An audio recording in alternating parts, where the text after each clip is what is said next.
One day, we moved to a new house due to the change in the nature of my husband's work. The new house was very beautiful, spacious, and the furniture was of the latest style.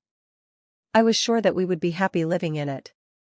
But I noticed something strange about my little daughter, who was not more than 1 year old yet.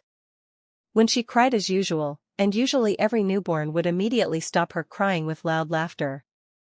As soon as I approached her bedroom, I heard a beautiful voice singing to her, so my daughter started laughing out loud as she does. Her skin as well as her hair, I got closer to distinguish her facial features, but she disappeared in a blink of an eye. My whole body froze from what I saw. I immediately told my husband what happened and we left the house, but my daughter was still laughing out loud while she was crying. Also read, Horror Stories That Really Happened, the story of my wife's husband from the Jinn. The second story / a session to exorcise ghosts. This story is told by a 16-year-old girl. I was young and was playing with our neighbor's son at the time.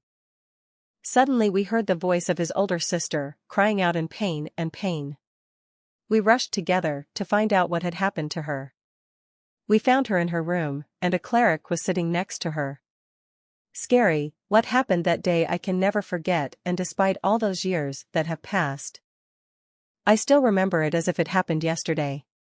The girl suddenly changed and her voice became like the voice of an old man. She shouted at the man and at everyone in the room, and she stopped at once in a way that terrified us all, and she walked until she was in the middle of the room.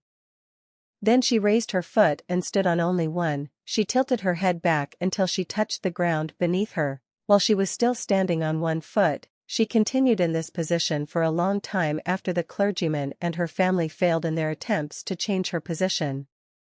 And then the girl fell on her own to the ground, fainting. When she regained consciousness, we asked her many questions about what she had done, but she did not remember anything.